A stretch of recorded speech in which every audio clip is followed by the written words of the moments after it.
Akkam jirtu hordoftootaa fi maatii Oromiyaa Akaadamii kan taatan marti kun barnoota keemistirii kutaa 11ffaa boqonnaa 3 Keemikaal Boondiing and Structure kan jedhu waliin ilaalle jechuudha. Egaa boqonnaa kana jala sekshiinoota garaagaraa hedduutu jiru.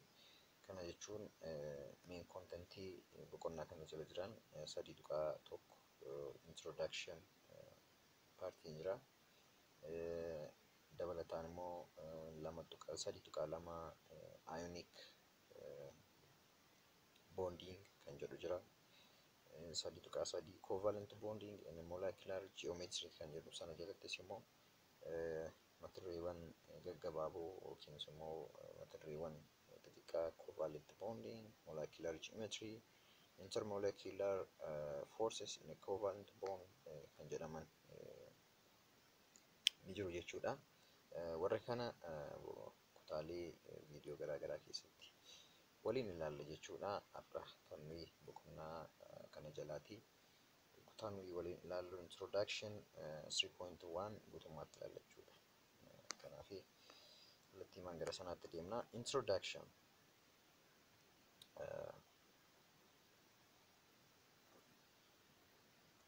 Introduction. At the end of this section, you will be able to understand or describe why atom form chemical bonding and octet rules, and define chemical bonding and describe then chemical bonding and their molecular of bonding process. Boqonnaa kana keessatti kan ilaallu jalqabaa atomoonni maalii fi chemical bonding kan isaan uumanii, octet rule jechuun immoo maal jechuudha, akkanumallee chemical bonding jechuun maal jechuudha define goona. Dabalataanis immoo chemical bonding and their mechanism of bonding process kan jedhullee yookiin gosawwan chemical bonding fi mechanismii yookaan immoo mala ittiin processii isaan ittiin bondii sana uuman inni ilaalla jechuudha.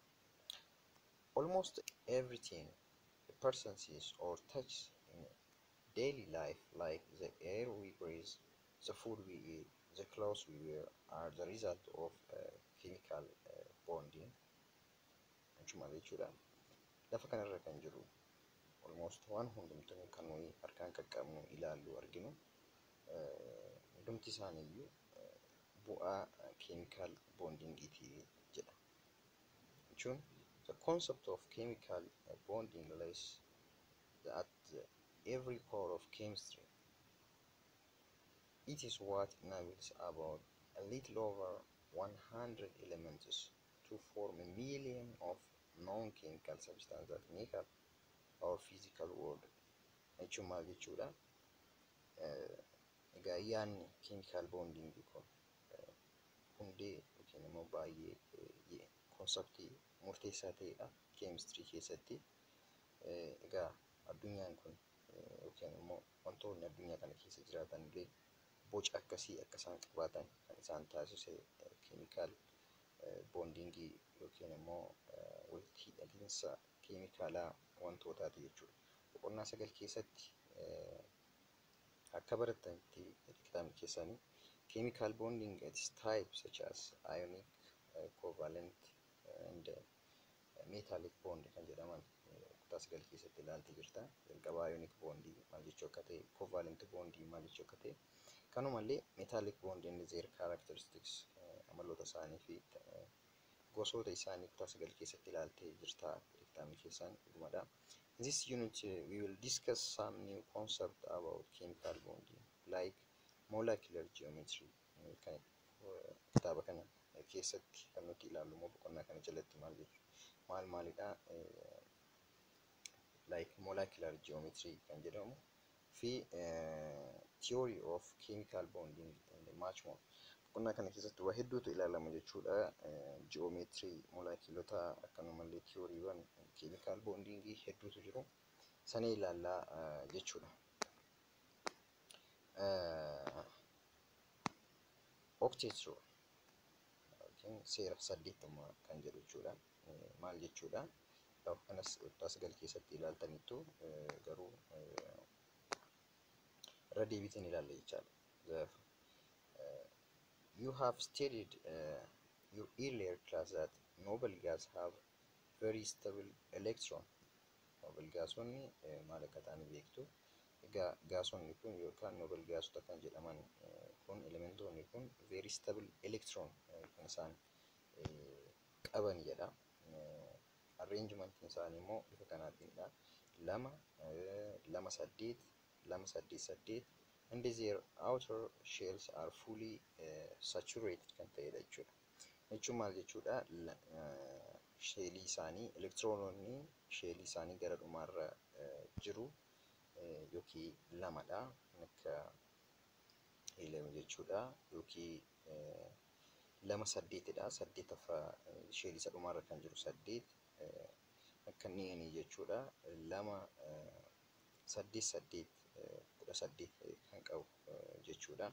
Jechuun maal jechuudha? Egaa stabilidha. Noble gaasonni kun baay'ee stable kan ta'an sababiin isaas sheelii gara dhumaa isaanii irraati kan isaan elektiroononni isaan qabanii elektiroonota 2 yookiin 8 kan ta'anidha jechuudha. Kun immoo maal isaan taasisaa? Akka isaan stable ta'anii ta'an isaan taasisa jechuudha. The first three figure kan yookaan figure 3.2 first three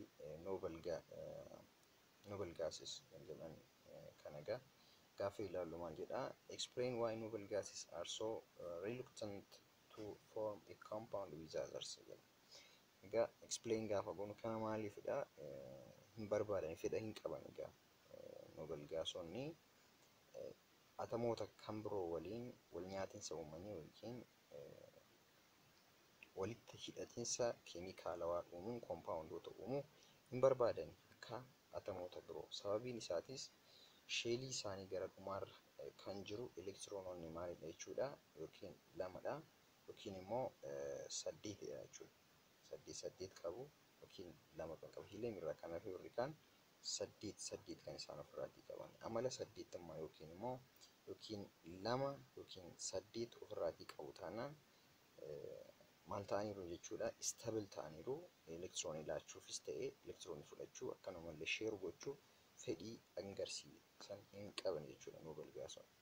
Noble gas have very stable electron configuration as reflected by their higher ionization energy, low electron affinity and general lack of reactivity. Akkuma duraan isiniin jedhee noble gasonni kun egaa maalidha?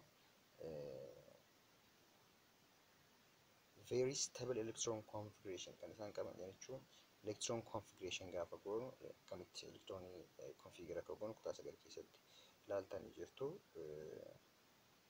Gaafa qoonnu fakkeenyaaf heliumiin kan isheen qabdu 2dha. Akkanumallee neoniin immoo 2 8 kan inni qabu. Arganiin immoo 2 8 8 gaafa raabsanu jechuudha. Kanaafi sheelii gara dhumaa isaanii irratti kan isaan qabanii meeqa jechuudha?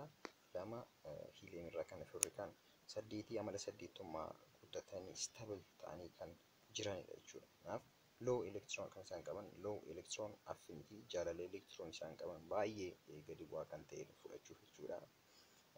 In general lack of reactivity. So because all noble gases except helium irraatii kan hafe noble gasonni biroo akka jiraatti maalidha? Have 8 electron valence. Electron valence isaan qaban meeqadha? 8dha. Many atoms undergoing reaction also attain 8 valence electron. Maalidha? Electronota isaan qaban hedduun isaanii 8dha jechuudha. Sunis electron configuration isaan qaban ns2 np6 electron configuration kana qabu jechuudha. So if the valence of shell of all noble gas except helium atom is commonly called octet of electron jennee waamna jechuudha. Helium irraatii kan hafe noble gasota kana dhuma isaanii maal jennee waamna jechuudha? Electronota 8 ofirraa waan qabaniif maal jenna? Octet of electron jennee waamna jechuudha. The rule of octet, useful generalization that implies to all type of bonding, which state that when an atom bond, they lose, gain, and share electron to attain the electron configuration of ns2 and p6. Sana jechuun maal jechuudha? Egaa atomoonni helium irraati kan hafe atomoonni hedduun isaanii amala maalii qabaachuu barbaadu? Electronii stable ta'anii taa'uu barbaadu. Sanammoo stable ta'anii turuuf immoo electron configuration akkamii qabaachuu qabu? ns2 np6 kan jedhu kana guuttachuu qabu. Sana jechuun immoo kana jechuun balgaasotaatti siqanii amala noobel gaasota sana qabaachuu barbaadu jechuudha. Sun immoo kan inni dhufu maalidha? Tokko elektiroonii qaban laachuutiin yookiin immoo elektiroonii kan biraa atomii kan biraa irraa fudhachuun yookiin immoo elektiroonii qaban atomoota kan biraa waliin qooddachuutiin amala sana argatu jechuudha. Nearly every main group monoatomic ion has filled outer level of electron, either 2 or 8. The same number is nearest noble gas. Sana jechuun maal jechuudha? Yoo lama hydrogen yoo fudhanne fakkeenyaaf outer most shell isaa irraati kan inni qabu tokko qofaadha. Sanammoo maal godha? Kan biraa wajjin qooddachuutiin maal godhachuudha? Tooyin tokko fudhachuutiin maal godhachuudha?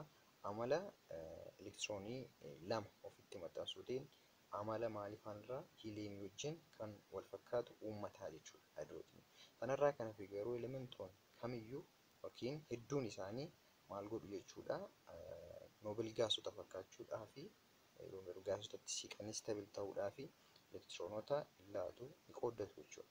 Compounds such as CH4, NH3 obey octet rule. Egaa warri kun maal jechuudha? Compoundoota nuti asitti arginu kun warri kun jechuudha. Maal kan ta'ani? Stable kan ta'anidha. Stable kan ta'ani garuu maalidha? Amala saddeettummaa kan hin guunnedha jechuun exceptionally ni jira jechuudha. Exceptionii ni jira jechuudha. They do not obey the octet rule, but still they are what? Stable. Jechuun stable garuu amala saddeettamummaa sana yookaan amala elektiroonii saddeetii outermost shell isaanii yookiin immoo shell isaanii gara dhumaa sana irra jiru irratti wayii lama wayii saddeetiin qabanii garuu maalidha? Still stable dha jechuudha. So such compounds are exceptions to be to the octet rule. In such compound, central atom is either short electron or has excess electron compared with the other.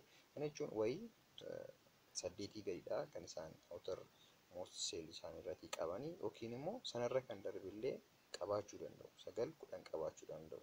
These are discussed later in this unit. Boqonnaa kana jalatti gaa warra kana kan mari'annu ni ta'a. So there are certain exceptions to the octet rule jechuudha. Octet rule compoundonni hundumti isaanii seera octet kana kan guutanii miti jechuudha. Still tuman guuteen immoo maalidha isaanii? Stable kan ta'anidha jechuudha. So the octet rule states that conclusion gaafa laamnu jechuudha. During the formation of chemical bonding, each atom has 8 electrons in its highest occupied energy level by gaining, losing, and sharing electron. Maal godha jechuudha? Egaa walnyaatinsa keemikaalaa uumamu compoundoonni uumamanii sana keessa kan jiran atomoonni maal ta'uu qabu? Highest occupied energy level isaanii yookiin shell isaanii gara dhumaarra sanarratti maal ta'uu? Seera saddeetii kan yookiin elektiroonota saddeetii ni qabaatu. Sunis immoo kan inni uumamu tokko maal gochuu? Fudhachuutiin elektiroonii lama laachuutiin inni dhumaan immoo maal gochuutiin? Share gochuutiin yookaan qooddachuutiin jechuudha. Kan isaan elektiroonii saddeet shell isaanii gara dhumaarratti qabatan. 3.1 maal jedha? Type of chemical bonding jedha. In grade 9 you have learned in detail what exactly is a chemical bond. Ga chemical bond yookiin hidhata keemikaalaa atomoota gidduu jiru kutaa 9 keessatti barachitee baratteetta jedha. The force of attracting that hold atom together is called chemical bond. Kana jechuun humna atomoota walitti harkisee hidhee akka isaan moleekilii yookaan immoo compound akka isaan uumaniif jechaadha. Humna sanadha jechuudha. Humni sun chemical bond jenna jechuudha. Kan walitti isaan harkisee hidhee kaawusun maal jedha chemical bond jenna jechuudha.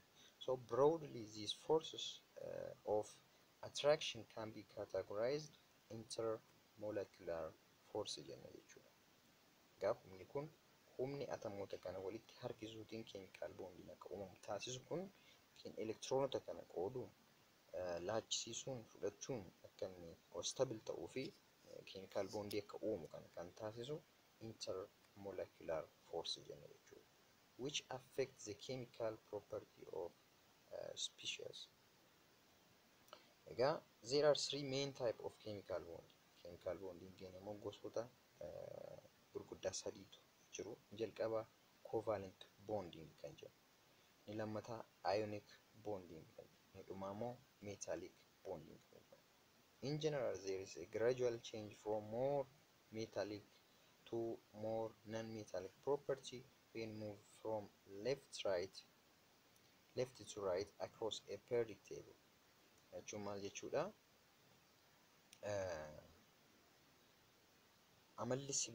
Amalli sibiilummaa wantootaa yeroo harka bitaatii kaanee harka mirgaatti deemnu maalidha? Amalli sibiilotaa metallic to more non-metallic gara amalli predictable keessa jechuudha.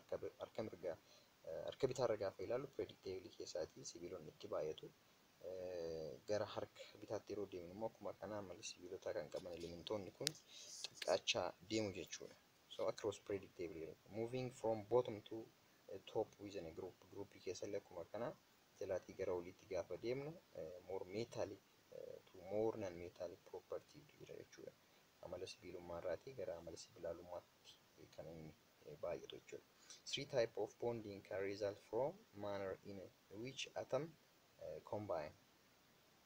Egaa kun immoo maal uuma jechuudha? Type of bonding can result from manner in which atom kan akkaataatti egaa elementoonni kun yookiin atomoonni kun walitti dhufanii walitti hidhatanidha jechuudha. Type jennee kan nuti qoonne ionic, covalent, metallic jennee kan nuti qoonne kuni akkaataa walitti dhufiinsa atomoota sanarratti hundoonitudha yookiin immoo walitti dhufiinsa isaanii sun immoo elektiroononni daddarbaa elektiroonotaa qooddannaa elektiroonotaa jiru sanarratti hundoonitudha jechuudha. Kan bakka sadiitti qoodame jechuudha. Inni jalqabaa maalidha? Ionic bonding kan jenne sun jechuudha. This chemical bond formed by electron transfer. Gabaabumatti electron transfer metal to non-metal, which is different electronegativity values. Electronegativity garaagaraa kan qaban lama gidduu jechuun meetaalii fi non-meetaalii gidduutti qoodannaa elektiroonii sana jechuun kan laatu eenyudha? Meetaalidha. Kan fudhatu akkuma kana non-meetaalii gidduutti kan uumamu jechuudha. For example, sodium chloride fudhannee ionic bondidha jechuudha. So ni kan biraan maalidha?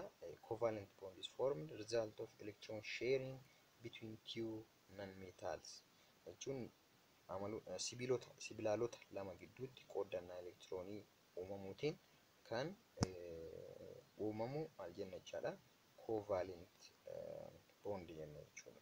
So if the electronegativity values are very similar, walitti dhiyoo ta'an fakkaataa yoo ta'an, then it is non-polar covalent bond jenna. But if the electronegativity value are much different, egaa sibiilaalota mitiire lamaan isaanii sibiilaalota kana lamaan gidduutti electronegativity inni gubbaan electronegativity isaanii garaagara akka ta'e beekamaadha sibiilaaf sibiilaalota gidduutti waan ta'eef inni kun garuu sibiilaalota lamaan gidduutti waan ta'eef maal ta'a yoo walitti dhiyoo ta'e amalli electronegativity isaanii walitti dhiyoo taanaan non polar jenna. Yoo walirraatii fagoo ta'e immoo is much different than his polar covalent bond jenna jechuudha. Metallic bond jechuun immoo maal jechuudha? Refers to akkuma maqaan isaa ibsu jechuudha. It refers to interaction between delocalized electron and the metal nuclei. Refers to the interaction between the delocalized electron, delocalized kan electronii fi akkuma illee nucleusii sibiilaa gidduutti kan uumamu jechuudha. Gara fuulduraatti qoqqoonnee ilaalla jechuudha. 3.2 Ionic Bond. Egaa waan hordoftaniif guddaa galatoomaa. Kutaa itti aanu keessatti 3.2 Ionic Bond kan jedhuun walitti deebina jechuudha. Horaa bulaa.